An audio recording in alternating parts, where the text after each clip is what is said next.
ਤਨ ਧਨ ਸੰਪੈ ਸੁਖ ਦਿਓ, ਅਰ ਜਿਹ ਨੀਕੇ ਧਾਮ। ਕਹੋ ਨਾਨਕ ਸੁਨ ਰੇ ਮਨਾ, ਸਿਮਰਤ ਕਾਹੇ ਨਾ ਰਾਮ। ਵਾਹਿਗੁਰੂ ਜੀ ਕਾ ਖਾਲਸਾ, ਵਾਹਿਗੁਰੂ ਜੀ ਕੀ ਫਤਿਹ। ਪਰਮ ਸਨਮਾਨਯੋਗ, ਜੁਗੋ ਜੁਗ ਅਟਲ, ਚਵਰ ਛਤਰ ਤਖਤ ਦੇ ਮਾਲਕ, ਦਸਾਂ ਪਾਤਸ਼ਾਹੀਆਂ ਦੀ ਜੋਤ ਸਾਹਿਬ ਸਤਿਗੁਰੂ ਸ੍ਰੀ ਗੁਰੂ ਗ੍ਰੰਥ ਸਾਹਿਬ ਪਾਤਸ਼ਾਹ ਜੀ ਦੀ ਪਾਵਨ ਹਜ਼ੂਰੀ ਅੰਦਰ ਸੁਭਾਏਮਾਨ ਗੁਰੂ ਪਿਆਰੀ ਗੁਰੂ ਸਵਾਰੀ ਸਾਧ ਸੰਗਤ ਜੀਓ। ਸਤਿਗੁਰਾਂ ਦੀ ਮਿਹਰਾਮਨ ਦੇ ਸਦਕਾ ਗੁਰੂ ਨਾਨਕ ਜੋਤ ਦੇ 9ਵੇਂ ਵਾਰਸ, ਧਰਮ ਦੀ ਚਾਦਰ, ਤਿਲਕ ਜੰਜੂ ਦੇ ਰਾਖੇ, ਤਿਆਗ, ਵੈਰਾਗ ਅਤੇ ਅਨੁਰਾਗ ਦੇ ਮੁਜੱਸਮੇ ਸਾਹਿਬ ਸਤਿਗੁਰੂ ਸ੍ਰੀ ਗੁਰੂ ਤੇਗ ਬਹਾਦਰ ਸਾਹਿਬ ਪਾਤਸ਼ਾਹ ਜੀ ਦੇ ਪ੍ਰਕਾਸ਼ ਗੁਰਪੁਰਬ ਨੂੰ ਸਮਰਪਿਤ, ਜੋ ਸ਼੍ਰੋਮਣੀ ਗੁਰਦੁਆਰਾ ਪ੍ਰਬੰਧਕ ਕਮੇਟੀ ਅਤੇ ਸਾਰੀਆਂ ਸੰਗਤਾਂ ਦੇ ਸਹਿਯੋਗ ਸਦਕਾ ਸ਼ਤਾਬਦੀ ਦੇ ਰੂਪ ਵਿੱਚ ਮਨਾਇਆ ਜਾ ਰਿਹਾ ਹੈ। ਇਸ ਸੰਬੰਧ ਦੇ ਵਿੱਚ ਸਤਿਗੁਰੂ ਸਾਹਿਬ ਜੀ ਦੇ ਉਚਾਰਨ ਕੀਤੇ ਹੋਏ ਪਾਵਨ ਸ਼ਲੋਕਾਂ ਦੀ ਜੋ ਵਿਚਾਰ ਹੈ, ਆਪ ਜੀ ਨਿਤਾ ਪ੍ਰਤੀ ਸਰਵਣ ਕਰ ਰਹੇ ਹੋ। ਸਤਿਗੁਰੂ ਗੁਰੂ ਤੇਗ ਬਹਾਦਰ ਸਾਹਿਬ ਜੀ ਦੇ 59 ਸ਼ਬਦ ਅਤੇ 57 ਸ਼ਲੋਕ ਸਾਹਿਬ ਸਤਿਗੁਰੂ ਸ੍ਰੀ ਗੁਰੂ ਗ੍ਰੰਥ ਸਾਹਿਬ ਮਹਾਰਾਜ ਜੀ ਵਿੱਚ ਸੁਭਾਏਮਾਨ ਹਨ। ਪਾਵਨ ਸ਼ਲੋਕਾਂ ਦੀ ਵਿਚਾਰ ਆਪ ਜੀ ਨਿਤਾ ਪ੍ਰਤੀ ਸਰਵਣ ਕਰ ਰਹੇ ਹੋ। ਹੁਣੇ ਹੀ ਆਪ ਜੀ ਨੇ ਸਤਿਗੁਰੂ ਜੀ ਦੇ ਉਚਾਰਨ ਕੀਤੇ ਹੋਏ 8ਵੇਂ ਪਾਵਨ ਸ਼ਲੋਕ ਦਾ ਜੋ ਮੂਲ ਪਾਠ ਹੈ ਉਹ ਸਰਵਣ ਕੀਤਾ ਹੈ, ਜਿਸ ਵਿੱਚ ਸਾਹਿਬ ਸਤਿਗੁਰੂ ਸ੍ਰੀ ਗੁਰੂ ਤੇਗ ਬਹਾਦਰ ਸਾਹਿਬ ਸਮੁੱਚੀ ਮਨੁੱਖਤਾ ਨੂੰ ਪ੍ਰੇਰਨਾ ਦੇ ਰੂਪ ਵਿੱਚ ਸਮਝਾ ਰਹੇ ਹਨ ਕਿ ਜਿਹੜਾ ਮਾਲਕ ਸਾਨੂੰ ਪੈਦਾ ਕਰਨ ਵਾਲਾ ਹੈ, ਉਸ ਸਿਰਜਣਹਾਰ ਮਾਲਕ ਨੇ ਸਾਨੂੰ ਪੈਦਾ ਕਰਕੇ ਜਿੰਨੀਆਂ ਵੀ ਸਾਡੀਆਂ ਲੋੜਾਂ ਨੇ ਉਹਨਾਂ ਦੀ ਉਹ ਪੂਰਤੀ ਕਰਨ ਵਾਲਾ ਹੈ। ਸਭ ਤੋਂ ਵੱਡੀ ਜਿਹੜੀ ਉਸਨੇ ਸਾਡੇ 'ਤੇ ਬਖਸ਼ਿਸ਼ ਕੀਤੀ ਹੈ, ਸਾਨੂੰ ਇਹ ਜੋ ਮਨੁੱਖਾ ਤਨ ਹੈ, ਇਹ ਉਸ ਮਾਲਕ ਦੀ ਕਿਰਪਾ ਦੇ ਸਦਕਾ ਸਾਨੂੰ ਪ੍ਰਾਪਤ ਹੋਇਆ ਹੈ। ਫਿਰ ਇਸ ਤਨ ਦੇ ਨਾਲ ਜਿਹੜੀਆਂ ਸੰਬੰਧਿਤ ਲੋੜਾਂ ਨੇ, ਜਿਵੇਂ ਵਰਤੋਂ ਵਿਹਾਰ ਵਾਸਤੇ ਸਾਨੂੰ ਧਨ ਦੀ ਲੋੜ ਹੈ, ਜਾਇਦਾਦ ਸੰਪਤੀ ਆਦਿਕ ਚਾਹੀਦੀ ਹੈ, ਔਰ ਰਹਿਣ ਵਾਸਤੇ ਨਿਵਾਸ ਸਥਾਨ ਧਾਮ ਭਾਵ ਮਨੁੱਖ ਨੂੰ ਘਰ ਦੀ ਜ਼ਰੂਰਤ ਹੈ। ਅੱਜ ਵੀ ਜਿਸ ਸਥਾਨ 'ਤੇ ਆਪ ਜੀ ਸਤਿਗੁਰੂ ਸਾਹਿਬ ਜੀ ਦੇ ਬਖਸ਼ਿਸ਼ ਕੀਤੇ ਹੋਏ ਪਾਵਨ ਸ਼ਲੋਕਾਂ ਦੀ ਵਿਚਾਰ ਸਰਵਣ ਕਰ ਰਹੇ ਹੋ, ਇਸ ਸਥਾਨ ਦਾ ਨਾਮ ਹੈ ਗੁਰੂ ਕੇ ਮਹਿਲ। ਸਤਿਗੁਰਾਂ ਨੇ ਆਪਣੀ ਸਰੀਰਕ ਹਯਾਤੀ ਦੇ ਵਿੱਚ ਹੀ ਸਾਨੂੰ ਇਹ ਪ੍ਰੇਰਨਾ ਦੇ ਰੂਪ ਵਿੱਚ ਦੱਸ ਦਿੱਤਾ ਹੈ ਕਿ ਰਹਿਣ ਵਾਸਤੇ ਮਨੁੱਖ ਨੂੰ ਘਰ ਦੀ ਵੀ ਜਿਹੜੀ ਹੈ ਉਹ ਜ਼ਰੂਰਤ ਪੈਂਦੀ ਹੈ। 6ਵੇਂ ਪਾਤਸ਼ਾਹ ਸਾਹਿਬ ਸਤਿਗੁਰੂ ਗੁਰੂ ਹਰਗੋਬਿੰਦ ਸਾਹਿਬ ਮਹਾਰਾਜ, ਜਿਨ੍ਹਾਂ ਦੇ ਗ੍ਰਹਿ ਸਤਿਕਾਰਯੋਗ ਮਾਤਾ ਨਾਨਕੀ ਜੀ ਦੀ ਪਾਵਨ ਕੁੱਖ ਤੋਂ ਸਾਹਿਬ ਸਤਿਗੁਰੂ ਸ੍ਰੀ ਗੁਰੂ ਤੇਗ ਬਹਾਦਰ ਸਾਹਿਬ ਜੀ ਦਾ ਪ੍ਰਕਾਸ਼ 1621 ਨੂੰ ਗੁਰੂ ਕੇ ਮਹਿਲ ਸ੍ਰੀ ਅੰਮ੍ਰਿਤਸਰ ਸਾਹਿਬ ਵਿਖੇ ਹੋਇਆ। ਦਸਾਂ ਪਾਤਸ਼ਾਹੀਆਂ ਵਿੱਚੋਂ ਵਾਹਦ ਸ੍ਰੀ ਗੁਰੂ ਤੇਗ ਬਹਾਦਰ ਸਾਹਿਬ ਨੇ, ਜਿਨ੍ਹਾਂ ਦਾ ਪ੍ਰਕਾਸ਼ ਸ੍ਰੀ ਅੰਮ੍ਰਿਤਸਰ ਸਾਹਿਬ ਦੀ ਧਰਤੀ 'ਤੇ ਹੋਇਆ ਹੈ। ਭਾਵੇਂ ਕਿ ਪਹਿਲਾਂ ਗੁਰੂ ਅਮਰਦਾਸ ਮਹਾਰਾਜ ਜੀ ਦਾ ਪ੍ਰਕਾਸ਼ ਬਾਸਰ ਕੇ ਨਗਰ ਜ਼ਿਲ੍ਹਾ ਅੰਮ੍ਰਿਤਸਰ ਹੈ। ਇਸੇ ਤਰ੍ਹਾਂ ਸਾਹਿਬ ਸਤਿਗੁਰੂ ਸ੍ਰੀ ਗੁਰੂ ਅਰਜਨ ਦੇਵ ਮਹਾਰਾਜ ਜੀ ਦਾ ਪ੍ਰਕਾਸ਼ ਗੋਇੰਦਵਾਲ ਸਾਹਿਬ, ਜੋ ਪਹਿਲਾਂ ਜ਼ਿਲ੍ਹਾ ਅੰਮ੍ਰਿਤਸਰ ਅਤੇ ਹੁਣ ਮੌਜੂਦਾ ਸਮੇਂ ਜ਼ਿਲ੍ਹਾ ਤਰਨਤਾਰਨ ਸਾਹਿਬ ਹੈ। ਇਸੇ ਤਰ੍ਹਾਂ ਧੰਨ ਧੰਨ ਗੁਰੂ ਹਰਗੋਬਿੰਦ ਸਾਹਿਬ ਮਹਾਰਾਜ ਜੀ ਦਾ ਪ੍ਰਕਾਸ਼ ਅੰਮ੍ਰਿਤਸਰ ਜ਼ਿਲ੍ਹੇ ਦੇ ਗੁਰੂ ਕੀ ਵਡਾਲੀ ਨਗਰ ਵਿਖੇ ਹੋਇਆ। ਪਰ ਅੰਮ੍ਰਿਤਸਰ ਸ਼ਹਿਰ ਵਿੱਚ ਕੇਵਲ ਤਾਂ ਕੇਵਲ ਧੰਨ ਗੁਰੂ ਤੇਗ ਬਹਾਦਰ ਸਾਹਿਬ ਮਹਾਰਾਜ ਜੀ ਨੇ ਪ੍ਰਕਾਸ਼ ਧਾਰਨ ਕੀਤਾ, ਜਿੱਥੇ ਗੁਰੂ ਕੇ ਮਹਿਲ ਭਾਵ ਸਤਿਗੁਰੂ ਸਾਹਿਬ ਜੀ ਦੀ ਜਿੱਥੇ ਰਿਹਾਇਸ਼ ਸੀ। ਗਰੀਬ ਨਵਾਜ਼ ਨੇ ਇਹ ਵੀ ਇੱਕ ਮਾਲਕ ਦੀ ਬਖਸ਼ਿਸ਼ ਦਾ ਹੀ ਅੰਗ ਮੰਨਿਆ ਹੈ ਕਿ ਉਹ ਮਾਲਕ ਸਾਨੂੰ ਰਹਿਣ ਵਾਸਤੇ ਸੋਹਣੇ ਘਰ, ਸੋਹਣੇ ਧਾਮ ਬਖਸ਼ਿਸ਼ ਕਰਦਾ ਹੈ। ਪਰ ਜੇ ਅਸੀਂ ਮਨੁੱਖਾ ਤਨ ਪ੍ਰਾਪਤ ਕਰਕੇ ਜੋ ਇਹਦੀਆਂ ਲੋੜਾਂ ਹਨ, ਜ਼ਰੂਰਤਾਂ, ਧਨ ਆਦਿਕ ਸੰਪਤੀ, ਜਾਇਦਾਦ ਅਤੇ ਸੋਹਣਾ ਘਰ, ਇਹ ਸਾਰੀਆਂ ਦਾਤਾਂ ਮਾਲਕ ਤੋਂ ਲੈ ਕੇ ਕੇਵਲ ਇਹਨਾਂ ਦਾਤਾਂ ਤੱਕ ਹੀ ਸੀਮਿਤ ਰਹਿੰਦੇ ਹਾਂ, ਜਿਹੜਾ ਸਿਰਜਣਹਾਰ ਦਾਤਾ ਨਿਰੰਕਾਰ ਵਾਹਿਗੁਰੂ ਹੈ ਉਸ ਨੂੰ ਨਹੀਂ ਸਿਮਰਦੇ। ਤੇ ਸਤਿਗੁਰਾਂ ਨੇ ਫਿਰ ਦੂਸਰਾ ਪੱਖ ਵੀ ਪਾਵਨ ਬਾਣੀ ਦੇ ਵਿੱਚ ਬਖਸ਼ਿਸ਼ ਕੀਤਾ ਹੈ ਕਿ ਮਨੁੱਖ ਦਾ ਇਹ ਤਨ ਨਿਫਲ ਚਲਿਆ ਜਾਂਦਾ ਹੈ, ਇੱਥੇ ਤੱਕ ਕਿ ਤਿਨਕਾ ਖਾਧਾ ਪਹਿਨਦਾ ਬਾਦ ਹੈ। ਇਹ ਸਿਧਾਂਤ ਗੁਰੂ ਕੀ ਬਾਣੀ ਨੇ ਸਾਨੂੰ ਬਖਸ਼ਿਸ਼ ਕੀਤਾ ਹੈ। ਪਰ ਜਦੋਂ ਅਸੀਂ ਮਾਲਕ ਨੂੰ ਚੇਤੇ ਕਰਦੇ ਹਾਂ, ਕਿਉਂਕਿ ਗੁਰੂ ਨਾਨਕ ਸਾਹਿਬ ਜੀ ਨੇ ਸਾਨੂੰ ਆਰੰਭਕ ਬਾਣੀ ਜਪਜੀ ਸਾਹਿਬ ਵਿੱਚ ਹੀ ਇਹ ਦ੍ਰਿੜ ਕਰਵਾ ਦਿੱਤਾ ਹੈ, ਸਭਨਾ ਜੀਆਂ ਕਾ ਇੱਕ ਦਾਤਾ ਸੋ ਮੈਂ ਵਿਸਰ ਨਾ ਜਾਈ। ਸਤਿਗੁਰੂ ਗੁਰੂ ਤੇਗ ਬਹਾਦਰ ਸਾਹਿਬ ਜੀ ਦਾ ਵੀ ਨਿਰਣਾ ਹੈ, ਜਗਤ ਭਿਖਾਰੀ ਫਿਰਤ ਹੈ ਸਭ ਕੋ ਦਾਤਾ ਰਾਮ। ਤੇ ਜਦੋਂ ਅਸੀਂ ਸੋਹਣੇ ਘਰਾਂ ਵਿੱਚ ਰਹਿੰਦੇ ਹੋਏ, ਧਨ ਆਦਿਕ ਇਹਦੀ ਵਰਤੋਂ ਕਰਦੇ ਹੋਏ, ਜ਼ਮੀਨ ਜਾਇਦਾਦ ਸੰਪਤੀ ਅਤੇ ਆਪਣੇ ਤਨ ਦੇ ਵਿੱਚ ਰਹਿ ਕੇ ਆਪਣਾ ਜੀਵਨ ਜਦੋਂ ਅਸੀਂ ਬਤੀਤ ਕਰਦੇ ਹਾਂ, ਸਾਨੂੰ ਮਾਲਕ ਚੇਤੇ ਆਉਂਦਾ ਹੈ। ਤੇ ਸਤਿਗੁਰਾਂ ਨੇ ਪਾਵਨ ਬਾਣੀ ਵਿੱਚ ਨਿਰਣਾ ਦਿੱਤਾ ਹੈ, ਤਿੰਨ ਕਾ ਖਾਧਾ ਪਹਿਨਦਾ ਮਾਇਆ ਸਭ ਪਵਿੱਤ ਹੈ ਜੋ ਨਾਮ ਹਰ ਰਾਤੇ। ਭਾਵ ਜੇ ਦਾਤਾਂ ਵਿੱਚ ਰਹਿ ਕੇ ਦਾਤਾ ਚੇਤੇ ਹੈ ਤੇ ਦਾਤਾਂ ਵੀ ਜਿਹੜੀਆਂ ਨੇ ਉਹ ਸਾਡੇ ਜੀਵਨ ਦੇ ਵਿੱਚ ਸਾਨੂੰ ਸੁਖਦਾਈ ਹੋ ਕੇ ਸਾਡੇ ਜੀਵਨ ਦੇ ਅੰਦਰ ਸਕੂਨ ਭਰਦੀਆਂ ਨੇ। ਤੇ ਜੇ ਅਸੀਂ ਕੇਵਲ ਦਾਤਾਂ ਨਾਲ ਜੁੜ ਗਏ ਹਾਂ, ਦਾਤਾ ਜੀਵਨ ਵਿੱਚੋਂ ਵਿਸਰ ਗਿਆ, ਤੇ ਫਿਰ ਗਰੀਬ ਨਵਾਜ਼ ਨੇ ਸਭ ਕੁਝ ਹੀ ਅਕਾਰਥ ਅਤੇ ਨਿਫਲ ਦੱਸਿਆ ਹੈ। ਸਤਿਗੁਰੂ ਗੁਰੂ ਤੇਗ ਬਹਾਦਰ ਸਾਹਿਬ ਜੀ ਕਿਰਪਾ ਕਰ ਰਹੇ ਨੇ ਕਿ ਹੇ ਮੇਰੇ ਮਨ ਤੂੰ ਸੁਣ, ਤੈਨੂੰ ਗੁਰੂ ਨਾਨਕ ਸਾਹਿਬ ਨੌਵੇਂ ਪਾਤਸ਼ਾਹ ਸਾਹਿਬ ਸਤਿਗੁਰੂ ਗੁਰੂ ਤੇਗ ਬਹਾਦਰ ਸਾਹਿਬ ਜੀ ਇਹ ਸਿੱਖਿਆ ਦੇ ਰਹੇ ਨੇ ਕਿ ਤੂੰ ਉਸ ਮਾਲਕ ਨੂੰ ਕਿਉਂ ਨਹੀਂ ਸਿਮਰਦਾ ਜਿਹਦੀਆਂ ਇੰਨੀਆਂ ਵੱਡੀਆਂ ਇਹ ਬਖਸ਼ਿਸ਼ ਕੀਤੀਆਂ ਹੋਈਆਂ ਦਾਤਾਂ ਨੂੰ ਤੂੰ ਮਾਣ ਰਿਹਾ ਹੈ। ਦਾਤਾਂ ਸਾਰਿਆਂ ਦੇ ਕੋਲ ਨੇ, ਕਿਉਂਕਿ ਪਰਮਾਤਮਾ ਦਾ ਇੱਕ ਸੁਭਾਅ ਹੈ ਅਕਿਰਤ ਘਣਾ ਨੂੰ ਪਾਲਦਾ। ਉਹ ਤਾਂ ਹਰ ਇੱਕ ਦੀ ਪ੍ਰਤਪਾਲਣਾ ਕਰਦਾ ਹੈ, ਪਰ ਦਾਤਾ ਸਾਰਿਆਂ ਦੇ ਕੋਲ ਨਹੀਂ।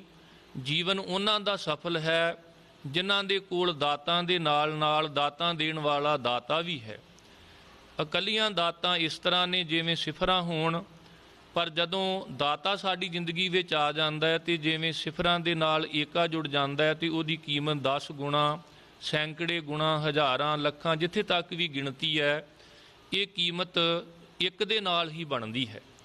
ਇਸ ਕਰਕੇ ਸਤਿਗੁਰੂ ਜੀ ਨੇ ਇਸ ਗੱਲ 'ਤੇ ਜ਼ੋਰ ਦਿੱਤਾ ਹੈ ਕਿ ਉਹ ਜਿਹੜਾ ਇੱਕ ਦਾਤਾ ਹੈ, ਜਿਹੜਾ ਸਾਰੀਆਂ ਦਾਤਾਂ ਬਖਸ਼ਿਸ਼ ਕਰਨ ਵਾਲਾ ਹੈ, ਭਾਈ ਤੂੰ ਉਸ ਨੂੰ ਕਿਉਂ ਨਹੀਂ ਸਿਮਰਦਾ? ਭਾਵ ਉਹਨੂੰ ਸਦਾ ਸਿਮਰਨਾ ਚਾਹੀਦਾ ਹੈ।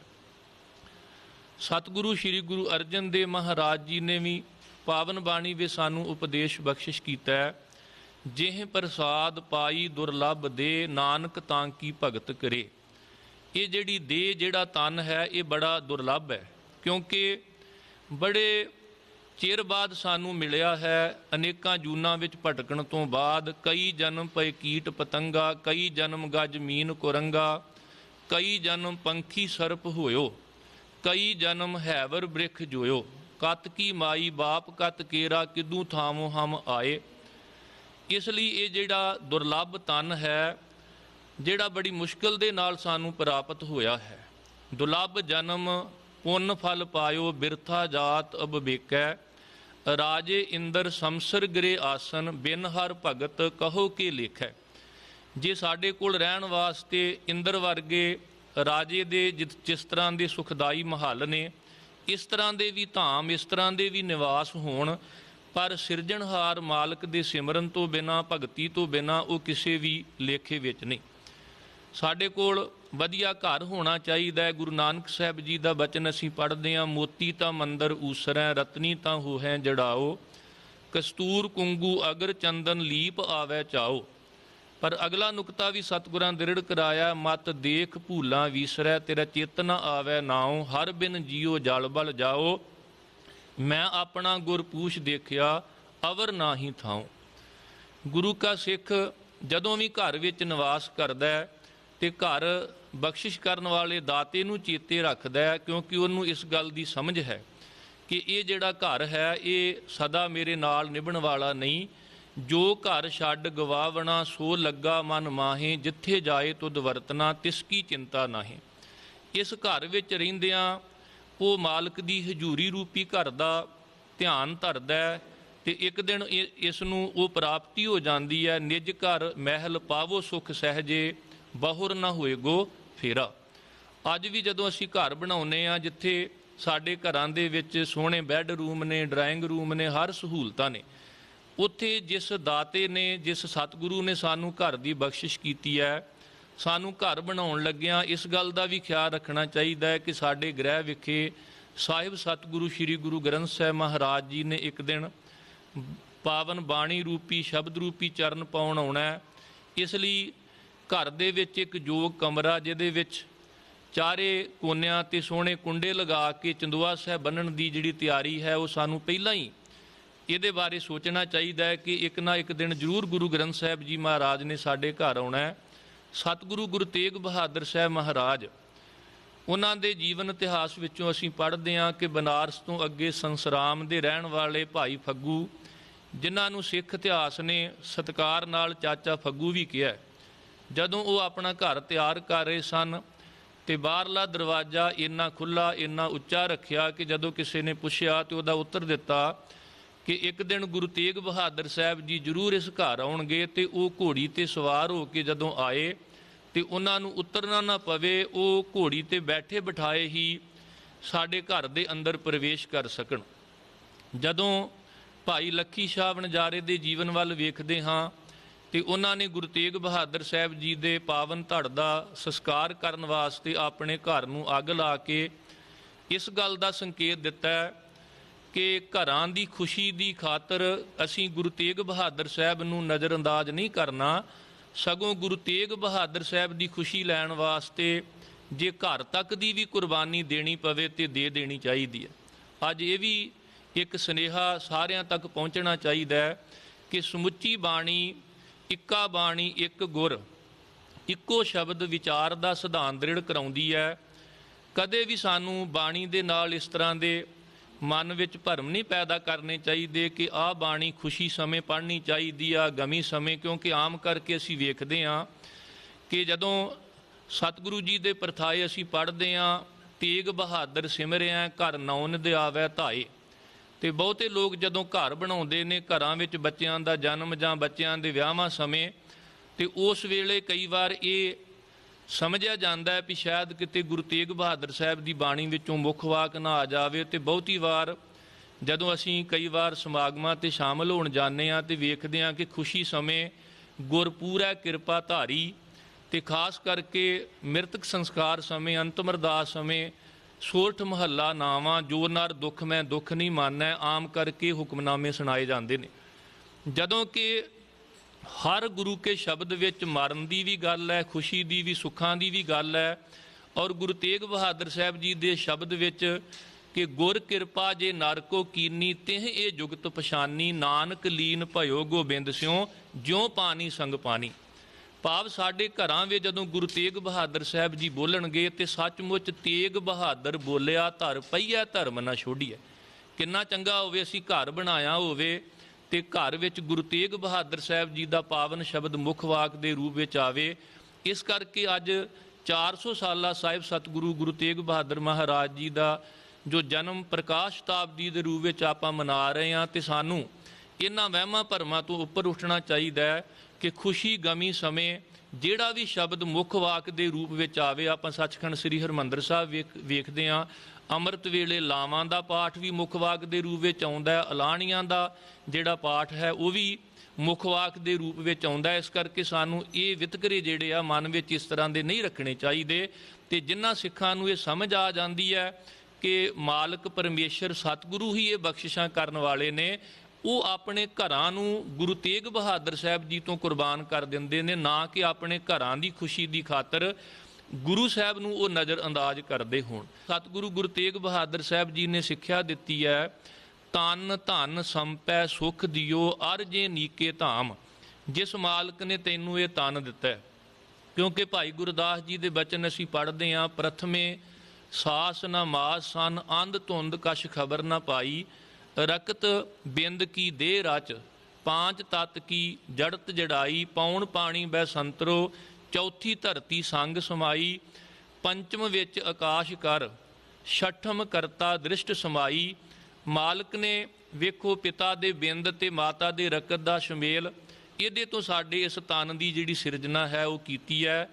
ਰਚੰਤ ਜੀ ਰਚਨਾ ਮਾਤ ਗਰਭ ਸਥਾਪਨੰ, ਸਾਸ ਸਾਸ ਸਿਮਰੰਤ ਨਾਨਕ ਮਹਾ ਅਗਨ ਨਾ ਬਿਨਾਸਨੰ।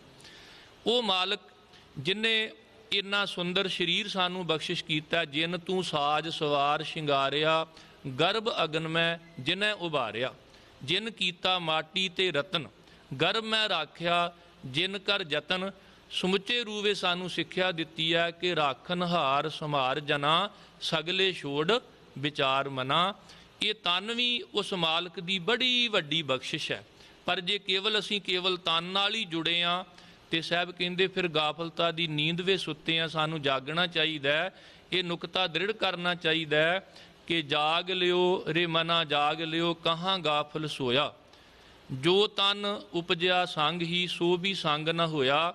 ਜੇ ਕੇਵਲ ਤਨ ਤੱਕ ਹੀ ਸਾਡੀ ਸੁਰਤ ਅਟਕੀ ਹੋਈ ਹੈ ਤੇ ਇਹ ਤਨ ਜਿਹੜਾ ਸਾਡੀ ਆਤਮਾ ਦੇ ਇਸ ਜਗਤ ਵਿੱਚ ਆਉਣ ਦੇ ਨਾਲ ਹੀ ਆਇਆ ਹੈ, ਕਿਉਂਕਿ ਤਨ ਦੀ ਬਣਤਰ ਬਣਾ ਕੇ ਸਾਡੀ ਆਤਮਾ ਨੂੰ ਇਸ ਤਨ ਦੇ ਵਿੱਚ ਟਿਕਾਇਆ ਗਿਆ ਹੈ।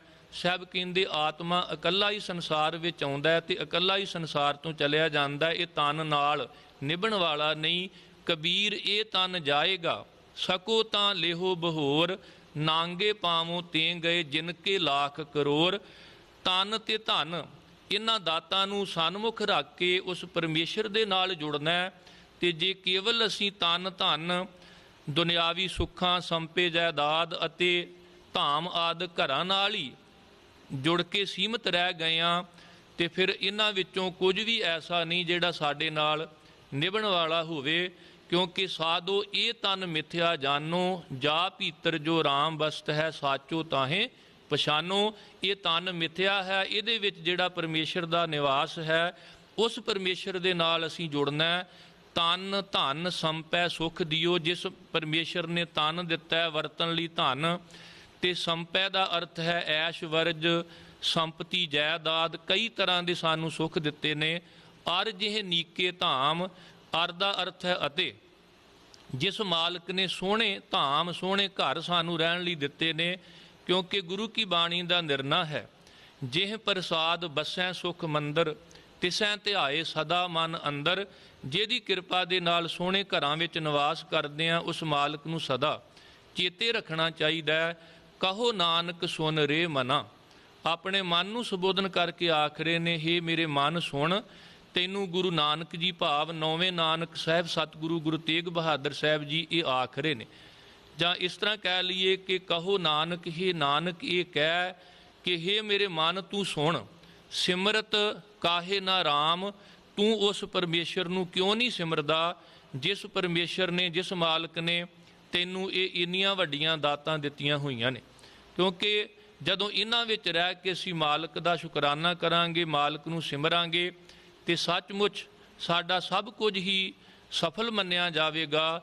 ਪਰ ਜਦੋਂ ਅਸੀਂ ਮਾਲਕ ਨਾਲ ਨਹੀਂ ਜੁੜਦੇ ਤੇ ਸਾਹਿਬ ਕਹਿੰਦੇ ਬਿਨ ਬੂਝੇ ਮਿਥਿਆ ਸਭ ਭਏ, ਫਿਰ ਸਾਰਾ ਕੁਝ ਅਕਾਰਥ ਚਲਿਆ ਜਾਂਦਾ ਹੈ, ਨਿਫਲ ਚਲਿਆ ਜਾਂਦਾ ਹੈ। ਜਦੋਂ ਸੋਹਣੇ ਘਰਾਂ ਦੀ ਗੱਲ ਕਰਦੇ ਨੇ ਸਤਿਗੁਰੂ ਜੀ ਪਾਵਨ ਬਾਣੀ ਵਿੱਚ, ਤੇ ਉੱਥੇ ਵੀ ਸਾਨੂੰ ਉਪਦੇਸ਼ ਬਖਸ਼ਿਸ਼ ਕੀਤਾ ਹੈ ਕਿ ਜਿੱਥੇ ਨਾਮ ਜਪੀਐ ਪ੍ਰਭ ਪਿਆਰੇ, ਸੇ ਅਸਤਿਲ ਸੋਇਨ ਚੁਬਾਰੇ।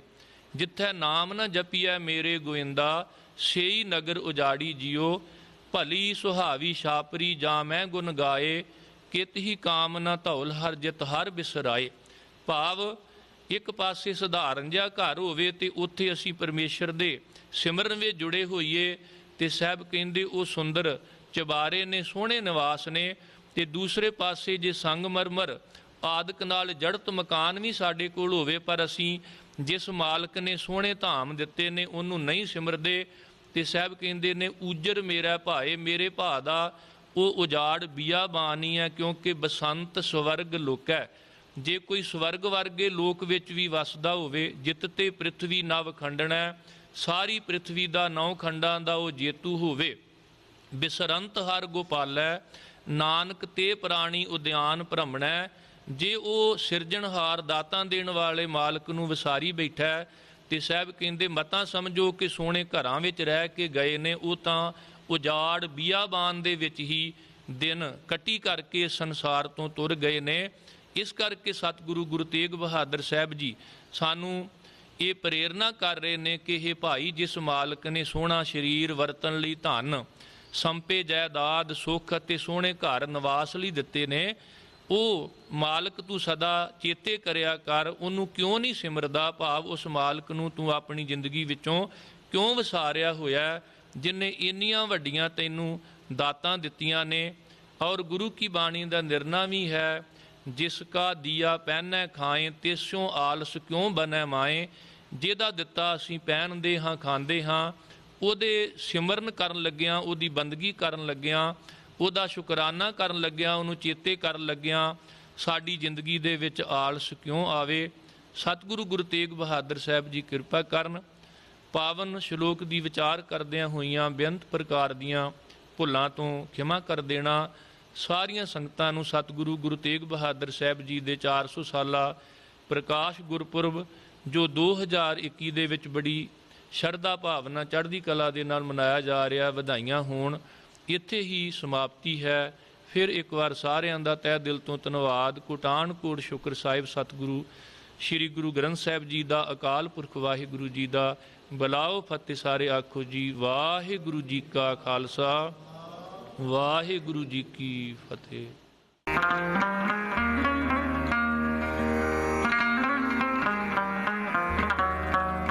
त्याग ते बैराग दी मूरत, बलिदान ते पुंज, 9वीं पातशाही साहिब श्री गुरु तेग बहादुर जी।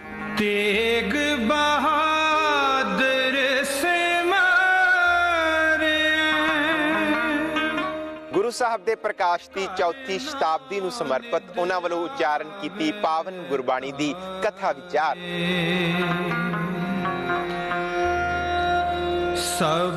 ਉਹਨਾਂ ਨਾਲ ਸੰਬੰਧਿਤ ਅਸਥਾਨਾਂ ਦੀ ਮਹੱਤਤਾ ਤੇ ਉਹਨਾਂ ਦਾ ਇਤਿਹਾਸ ਲੜੀਵਾਰ ਪੇਂਟ ਕੀਤਾ ਜਾ ਰਿਹਾ ਹੈ।